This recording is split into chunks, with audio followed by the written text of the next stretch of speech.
Okay, so I'm going to go over and talk about actually using the coffee paint, and it's very similar to watercolor. It's pretty much the same exact techniques, except since we're only using different values of the same color, you have to kind of think backwards.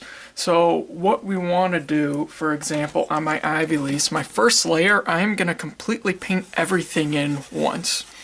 Let that dry, then I'll paint what I want to get darker, and then paint again what I want to get darker, and your darkest darks you're going to keep layering.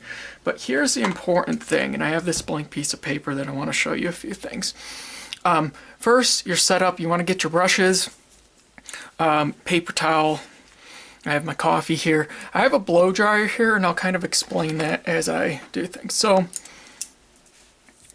if I start out here, for example here, one, you want to make sure your brush isn't dripping wet.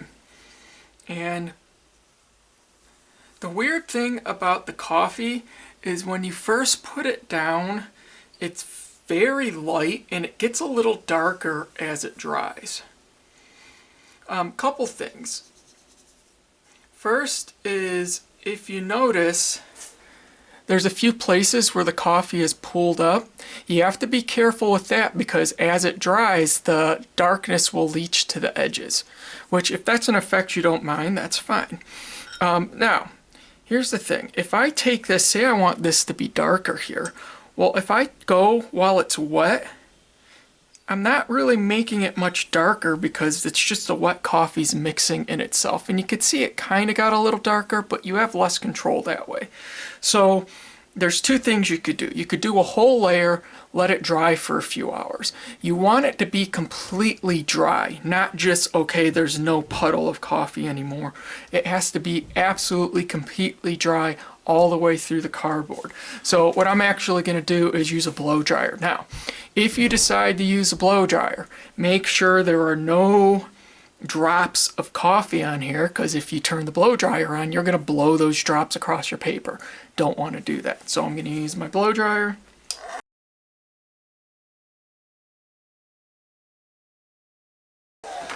Alright, so now that I did my blow dryer, this is completely dry. It's dry through the cardboard, and I want you to notice how where I had a little bit thicker of the coffee, how it did leach towards the ends there, and I got a little dark outline, which is okay.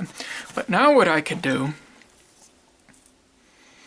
is I could put a second layer on these. And again, it's interesting because it's not like even though we made nice dark coffee, it's still very light when you paint with it. So if I just kind of add a few little details here, just to kind of show you how the color gets darker. Now say you get a drip that you don't want on there. So say I get a thicker area of coffee. I'm going to dry my brush off, and then I'll go back and I'll just use the brush to suck that drip right up. Okay?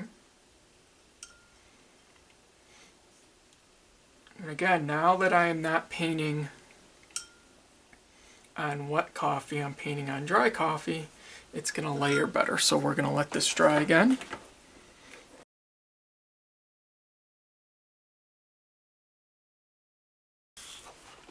Okay, and now you could see where it dried.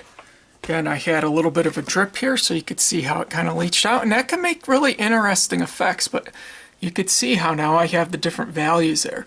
So again, you have to be patient while you're painting this because you're not going to see those value changes right away till it dries.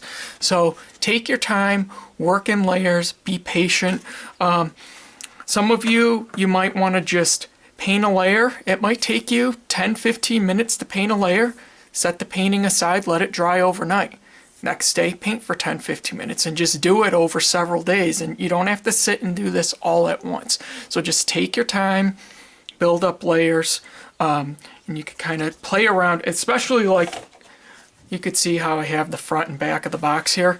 I would do that. I would have another piece of the same type of paper out so you can experiment with it first before you start painting.